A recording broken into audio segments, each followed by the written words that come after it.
Key point 1. The process of setting boundaries isn't pretty or easy.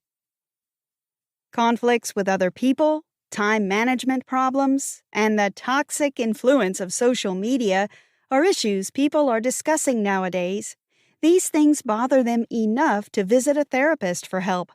However, what stays behind the scenes is that their roots lie in the lack of boundaries. According to Nedra Glover Tawwab, boundaries are mutual expectations that help you maintain mental and emotional well-being in your relationships. People often overlook these limits as they don't see them as a link connecting all the issues in their relationships. For instance, if you can't tell your mother that you don't want to talk every day, you'll likely have the same problem with staying late at the office or constantly loaning money to your friend. Being clear about your needs helps establish boundaries. Tawwab uncovers boundary violation so you can finally understand why you feel unhappiness or resentment.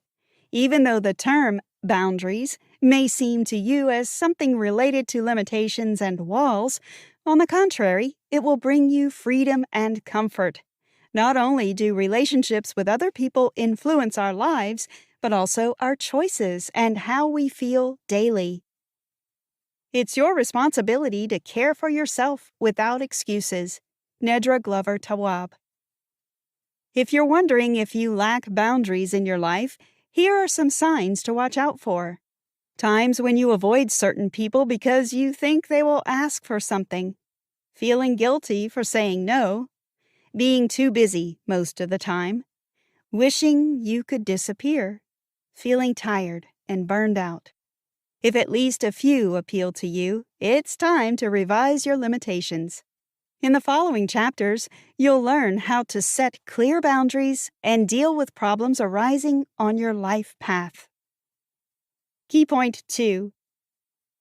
Setting limits is healthy for you.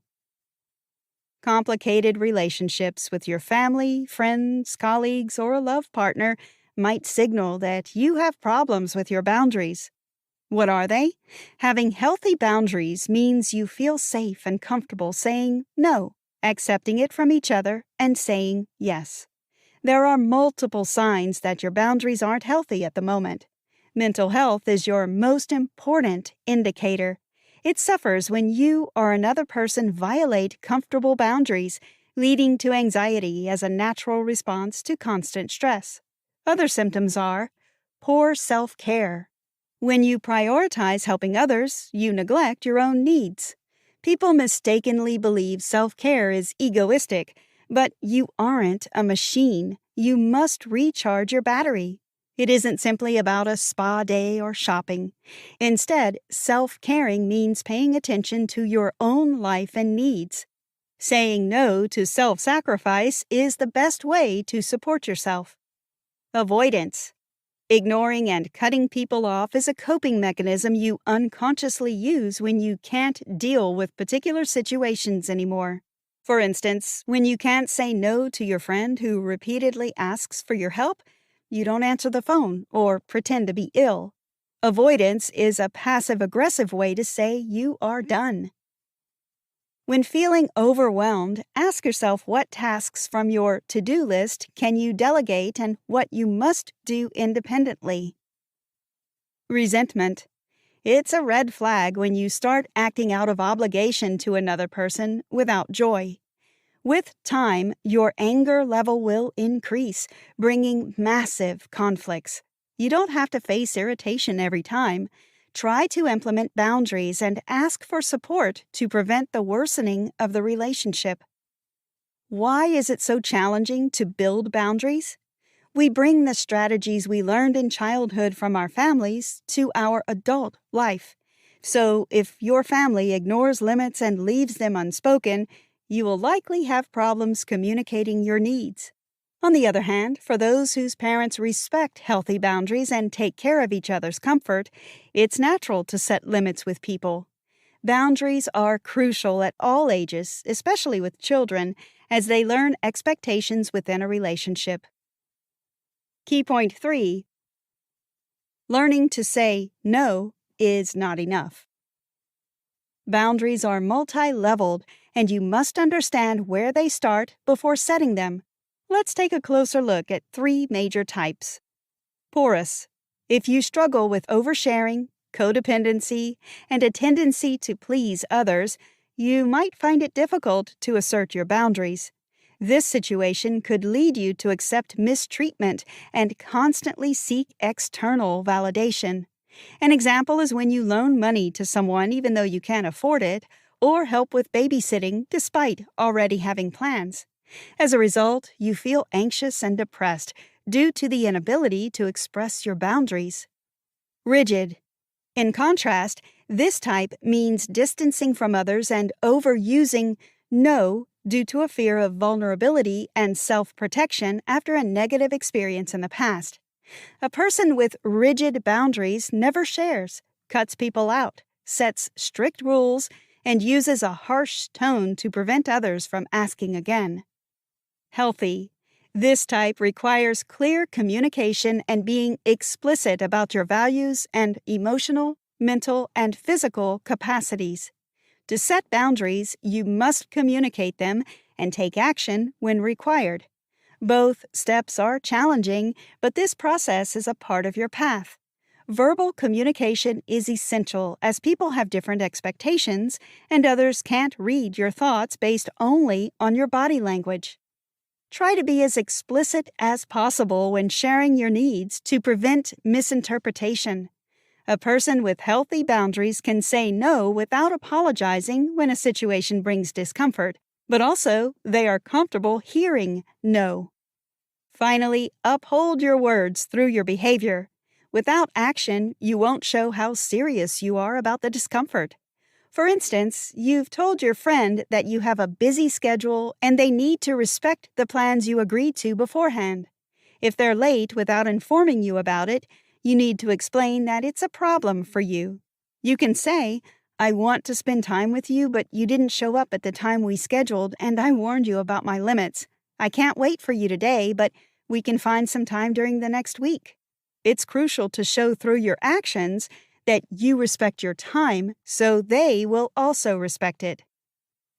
To communicate your boundaries, use phrases like, "It's important to me that you," "I'd like you to," "I feel uncomfortable when you." Key point 4. Examine all connections in your life. When you start setting boundaries with people, their responses can be disappointing. Some of the most typical are pushback. They may refuse the boundary you set with or without arguments. It can happen immediately or later. Testing limits. They look for flexibility in what you say. Ignorance. They keep crossing your boundaries as if nothing happened. Defensiveness. They try to accuse you instead. Ghosting. They disappear without explaining anything. Silent treatment. A passive-aggressive form of coping. Their communication style may switch to yes/no answers. To overcome these reactions, name them and explain how it makes you feel. Don't give up. Insist on your boundaries. Once you realize the importance of healthy boundaries, you can implement them in various aspects of life. Family. Parent-child relationships are very challenging when it comes to boundaries. Children love to test their parents' limits to see how far they can go. Parents neglect children's needs by ignoring their boundaries. For instance, if a child doesn't want to eat meat or refuses to communicate with a specific person, it's the parent's job to respect them and not force them to do things against their will. When parents decide to ignore them, kids feel lonely and struggle with boundaries as grown-ups. Work. Working more than 40 hours a week is a sign you lack boundaries. You may accuse your boss, but it's your responsibility to show porous boundaries with your work time, colleagues, and management. Work-life balance is significant for your mental well-being. Every person should be able to go on vacation, finish the workday on time, and relax at home when they are off work. Friendship. Friends are people you choose in your life and you keep them around because they offer a feeling of ease and comfort. If so-called friends bring more drama to your life, You must reconsider if you have healthy boundaries with them. Romance. You tend to see your partner as a perfect match when falling in love. However, people often expect their partners to read their minds and face disappointment when it doesn't happen that way. So, learn to be honest and open with your significant other about your needs, which can change during major life transitions such as moving in together, getting married, or becoming parents. Find which area is the most difficult one for you to set boundaries. Analyze why you're afraid to establish them. Key point 5. Why relationships might lead to anger and frustration. One of the reasons why you tolerate the violation of your limitations is a fear of rejection. The human mind produces worst-case scenarios, even if they aren't likely to happen. These are intrusive thoughts that may bother you.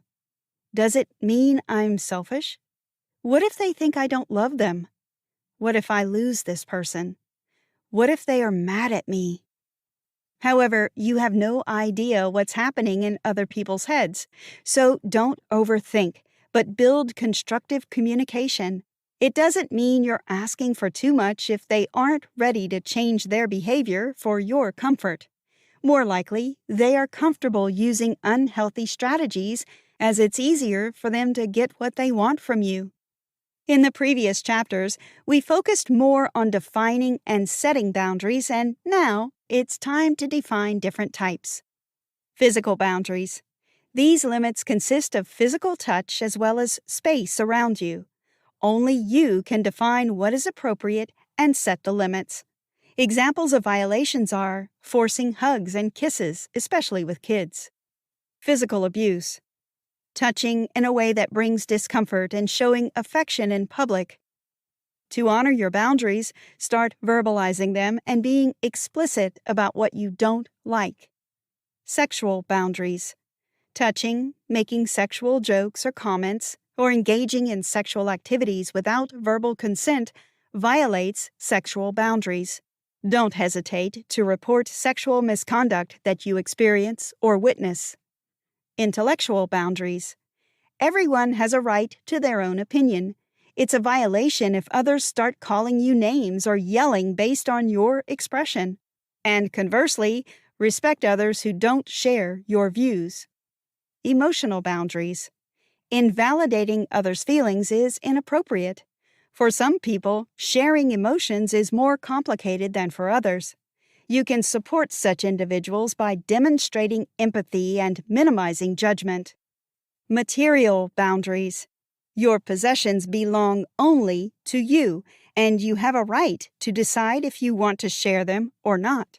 If your friend uses something longer than agreed or damages your item, you can ask them to pay for it. Time boundaries. People often don't respect time boundaries. For example, they call you too often, arrive too late or too early, and discuss the same problem multiple times. It's fine to tell them you're busy without apologizing and providing details. Try not to base your value on helping others. It doesn't mean you shouldn't help them, but you should prioritize your needs. Key point 6.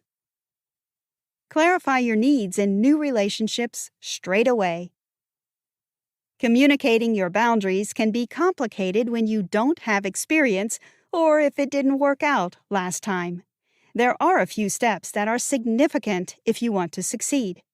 1. Start with a deep breath and make sure your voice isn't too loud or too quiet. When you explain your boundaries, try to be as straightforward as possible. There's no place for hints. Also, don't use jargon or complicated vocabulary. 2. Be direct. Say what you expect in certain situations. If you mention specific words, define their meanings. 3. Address any uncomfortable situation you face immediately. People often hesitate to speak up for themselves, as it's common to experience guilt, fear, sadness, or awkwardness. If you're looking for a way of setting boundaries without guilt, there's some bad news for you.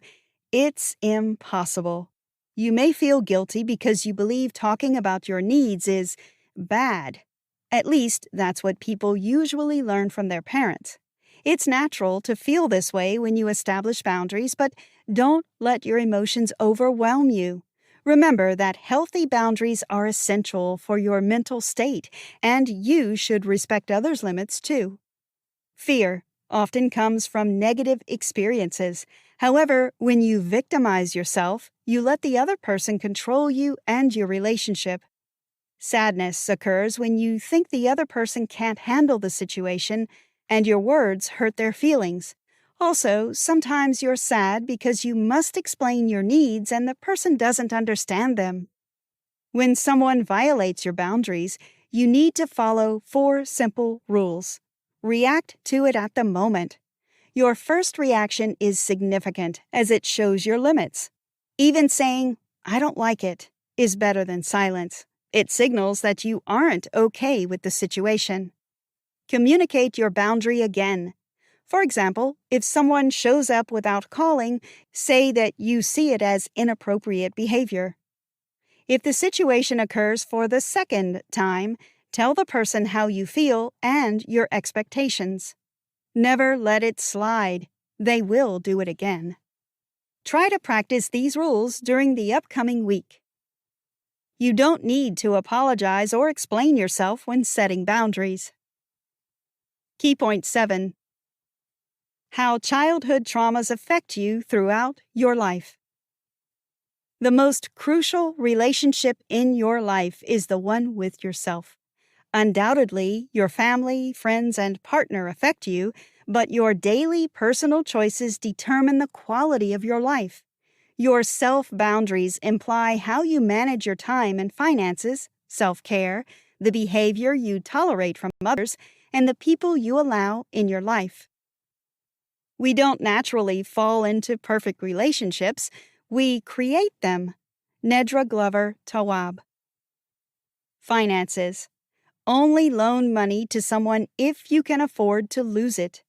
You need to set limits for your monthly spending and savings. Following your planned budget is an aspect of long-term self-care. Time.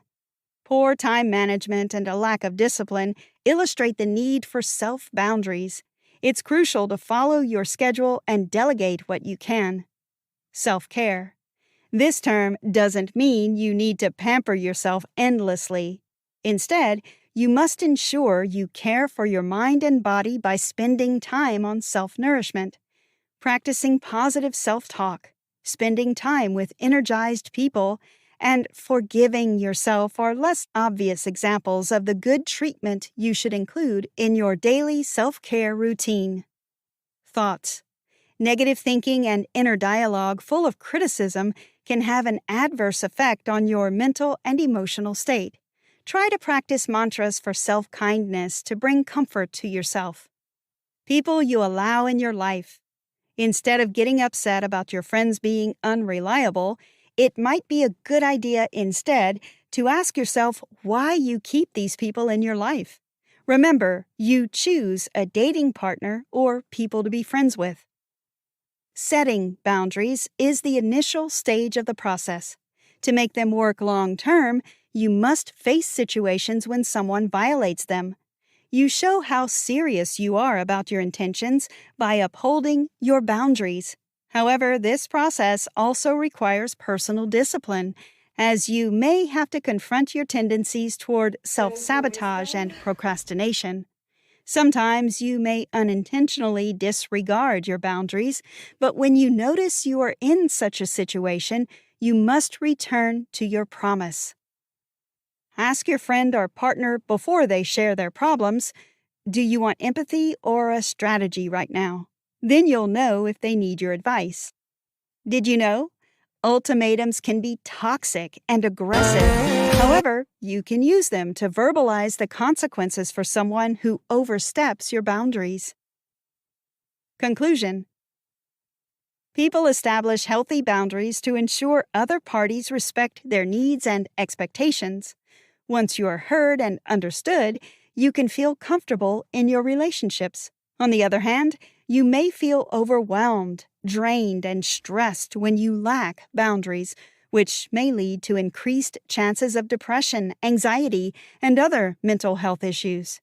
People experiencing these side effects often see a therapist without realizing the real problem lies with setting and keeping their boundaries. To set boundaries, you must verbalize and uphold them with further actions. Be very explicit and explain to the person your expectations and how they can reach them. People often negatively react to your attempts at setting limitations. Common reactions include pushback, testing limits, ignorance, defensiveness, ghosting, or silent treatment. Unfortunately, there's no way to overcome it without discomfort, so you must be ready to deal with it. Your approach to boundaries stems from your parents' behavior. Those whose parents didn't respect their children's needs have issues honoring their boundaries as adults. Also, boundaries can concern different spheres of your life, and you may have problems with only some of them: physical boundaries, sexual boundaries, intellectual boundaries, emotional boundaries, material boundaries, and time boundaries. Building boundaries benefits your physical, emotional, and mental well-being. Explore your relationships to find what brings you discomfort. Then, communicate your needs to others and implement them through further actions. Try this. Start a journal where you can write down your boundaries and check your progress in implementing them. Find a comfortable number of phone calls and meetings per month with your family and stick to it. Finish your workday at the time you're supposed to finish. At first, you may feel worried about your tasks, but you will notice your growth of self-discipline and time management right when you implement this new boundary.